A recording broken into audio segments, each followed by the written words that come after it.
English Leap Podcast, English for Daily Life. Hello everyone and welcome back to English for Daily Life.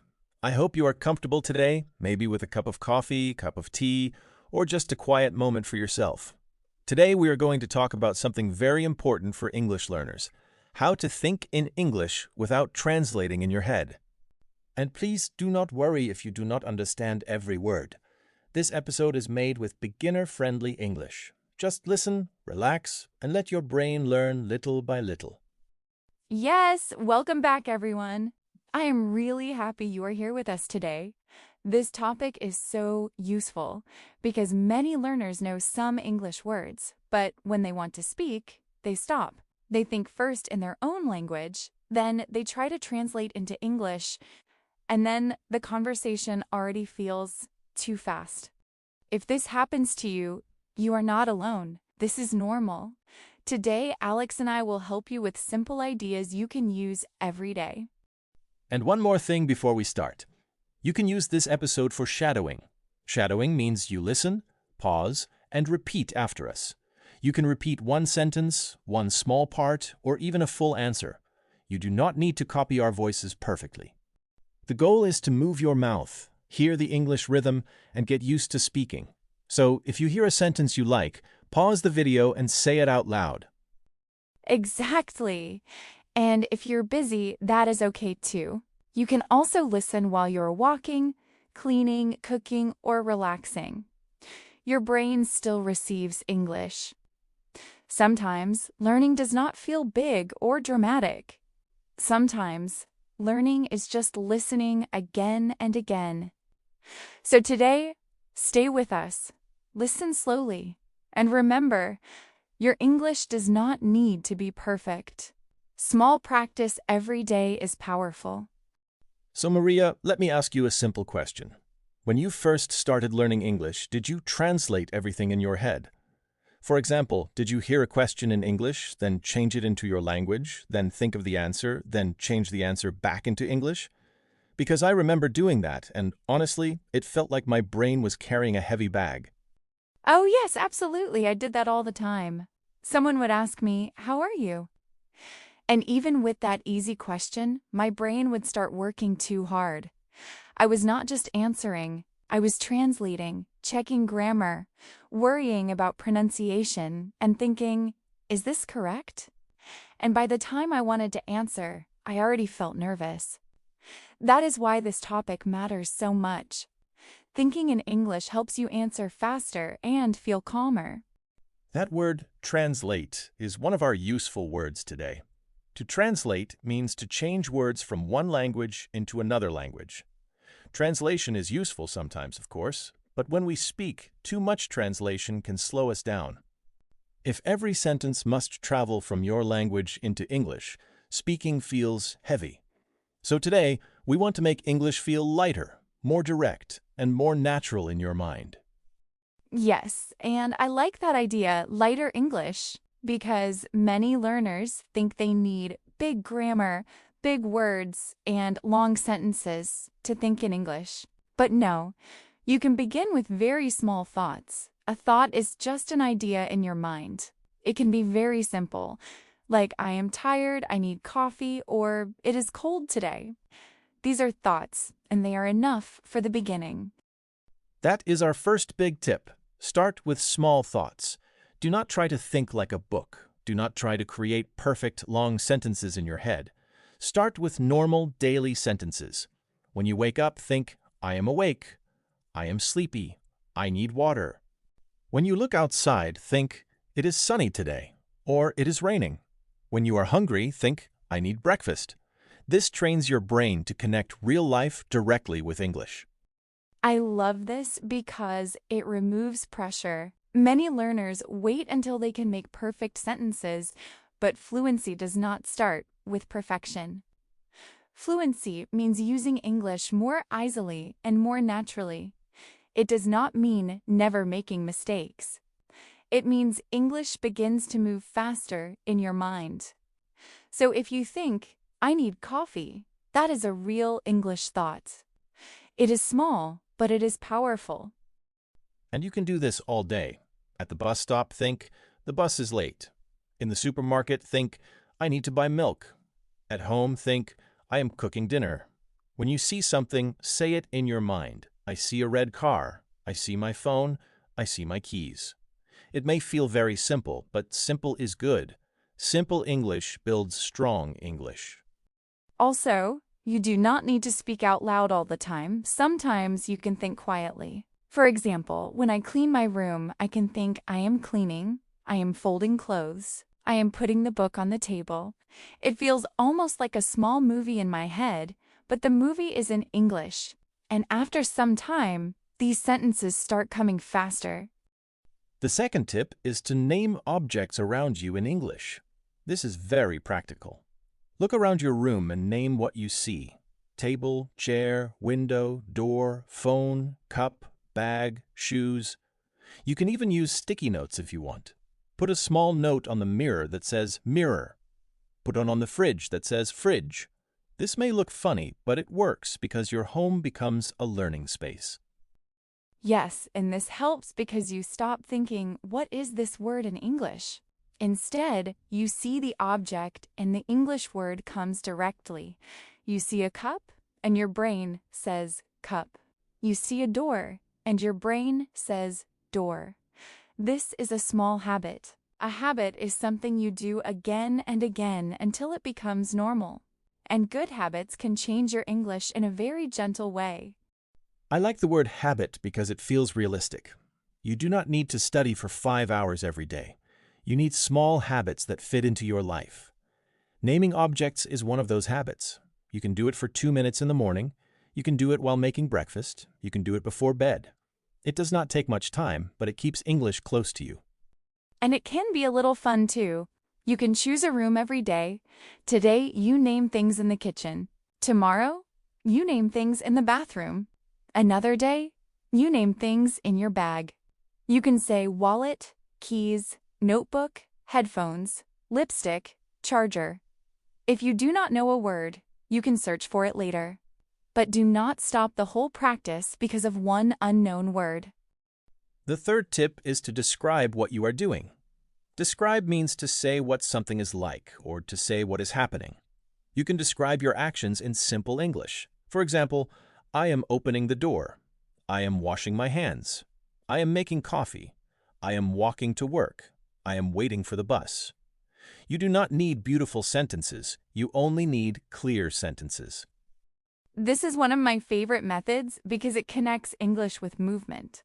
When I cook, I can think, I am cutting the tomatoes. I am adding salt. I am mixing the pasta. And sometimes I laugh because it feels like I am the host of a cooking show, but only in my kitchen. It feels a little silly at first, but silly practice is still practice. Exactly.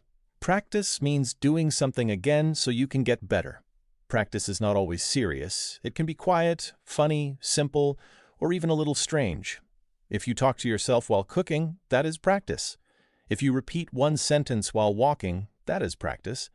If you describe your morning in English, that is practice. Your brain learns from repetition. And the nice thing is that nobody needs to hear you. You can do it silently in your mind, or you can whisper, or you can speak out loud when you're alone. Maybe you say, I am choosing my clothes. I am brushing my hair. I am leaving the house. These sentences are useful because they are connected to real life, not just a textbook. The fourth tip is self-talk. This means talking to yourself in English. It can be very simple. You can ask yourself questions like, what do I need to do today? What should I eat? Where are my keys? Then you can answer in English. I need to go to work. I should eat something simple. My keys are on the table. This creates a small conversation in your mind. Self-talk is powerful because it prepares you for real conversations. Before you speak with another person, you practice with yourself. There is no pressure. No one is judging you. You can make a mistake, stop, and try again. And mistake is another useful word today. A mistake is something that is not correct, but it is also part of learning. Mistakes are not the enemy. They are information. That is so important. Many learners are afraid of mistakes, but mistakes show you what to practice next. If you say, I am go to work, and later you remember, oh, it should be, I am going to work, that is progress. Progress means you are moving forward, maybe slowly, maybe step by step, but still forward. Learning English is not one big jump, it is many small steps. Yes, and when you talk to yourself, you can be kind to yourself. You can't say, okay, that sentence was not perfect, but I tried. Let me say it again. I am going to work. I am going to work. This is how your confidence grows. Confidence means you feel, I can do this. You may still feel nervous, but you try anyway. The fifth tip is to use English in your routine. Routine means the normal things you do every day or every week. For example, your morning routine may be wake up, brush your teeth, get dressed, eat breakfast, go to work. Your evening routine may be make dinner, take a shower, watch a video, read a little, go to sleep. If you connect English to your routine, English becomes part of your day. This is very helpful because you do not need to find extra time. You can add English to something you already do. When you brush your teeth, think, I am brushing my teeth. When you make tea, think, I am making tea. When you check your phone, think, I am checking my messages. These little sentences are easy, but they train your brain to think in English during normal life. And you can choose one routine first. Do not change everything at once. Maybe this week you use English only during your morning routine. Next week you use English when you cook. After that, you use English when you walk outside. Start small. If you try to do too much, you may feel tired and stop. But if the habit is small, you can continue. That is the secret for many learners, small and consistent. Consistent means you do something again and again, not just once. You do not need a perfect study day.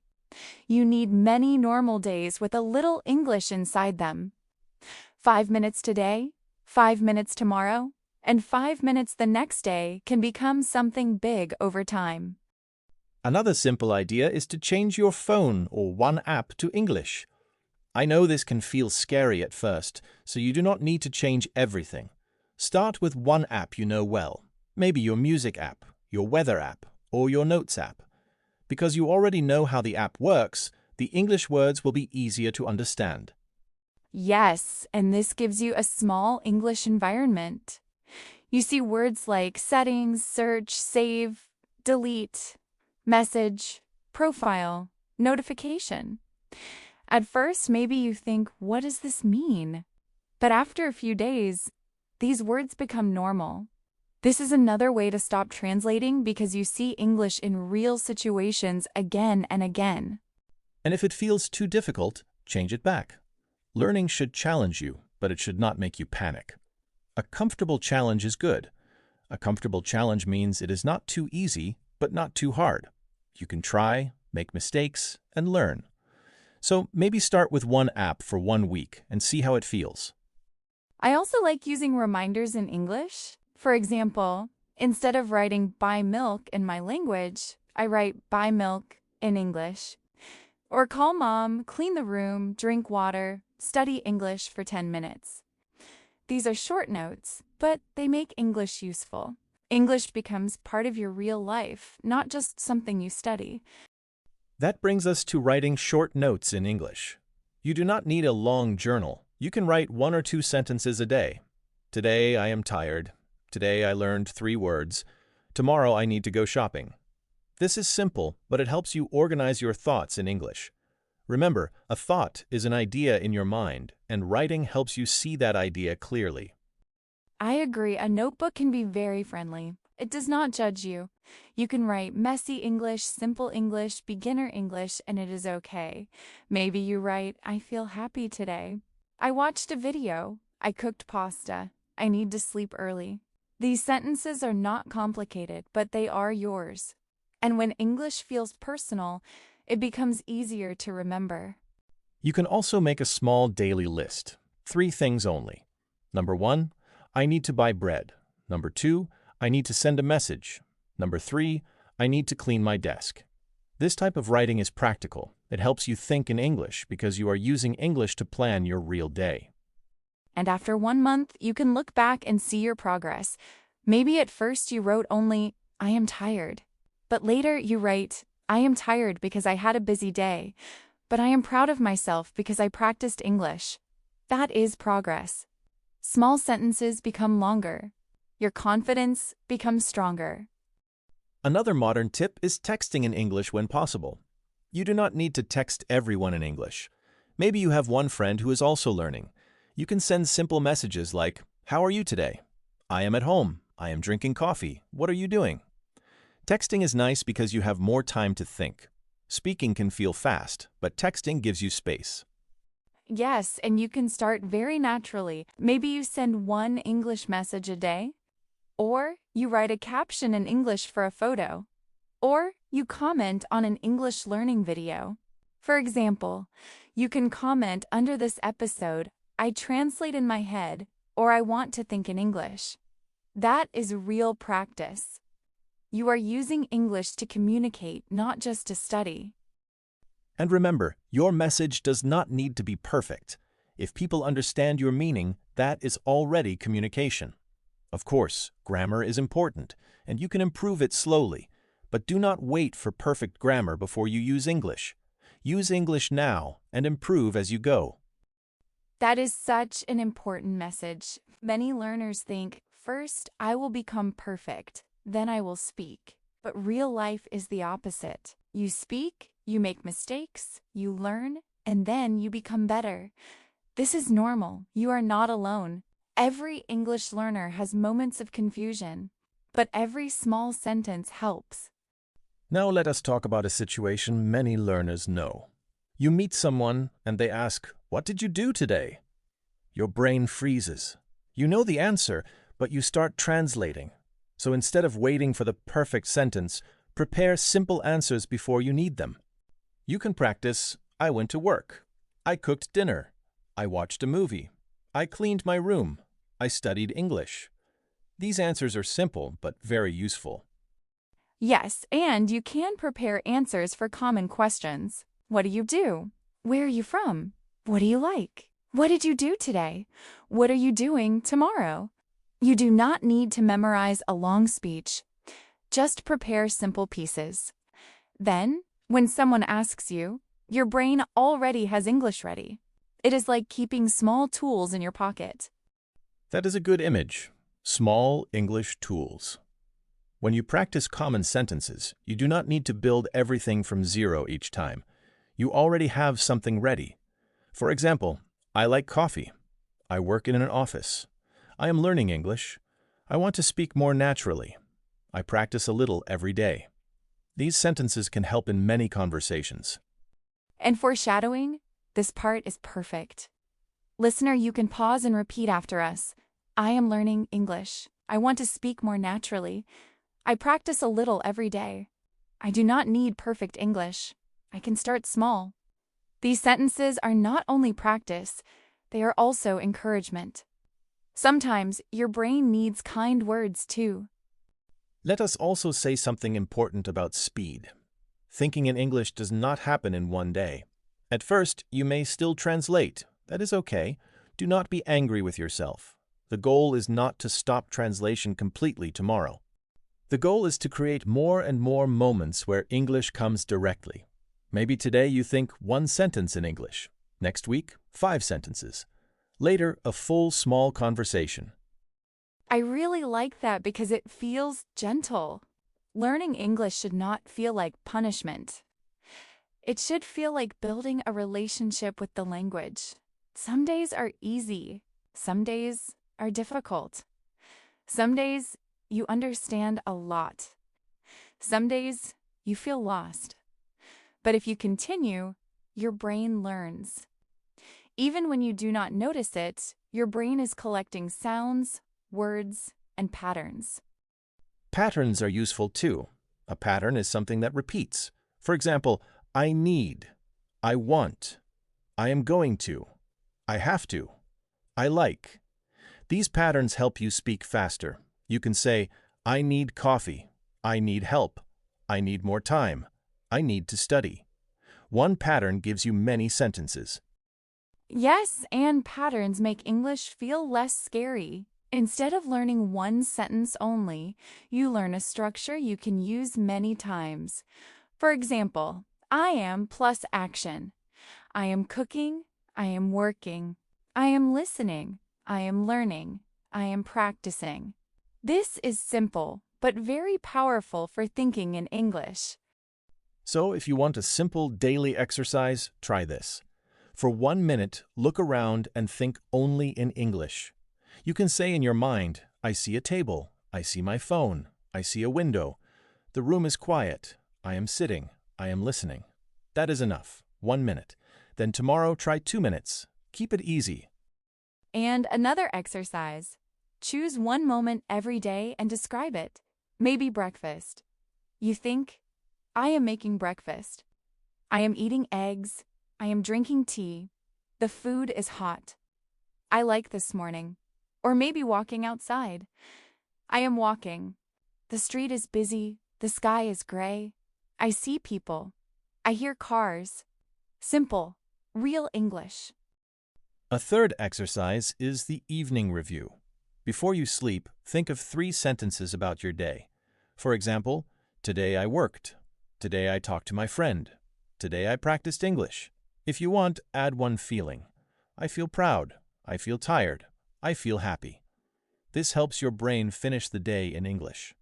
And please do not make this too complicated. If you miss a day, just start again. You did not fail. You are human. Learning is not perfect. A good routine is flexible. It can bend a little and still continue. The important thing is to come back to English again and again. Before we move to our word tour, let us quickly repeat the main idea of today. To think in English, start small. Use simple thoughts. Name objects around you. Describe what you are doing. Talk to yourself. Change one app to English. Write short notes. Text in English when you can. Do not be afraid of mistakes. Practice a little every day. Yes, and remember this, you are training your brain. You are not forcing it, you are guiding it. Every small English thought is like a small light.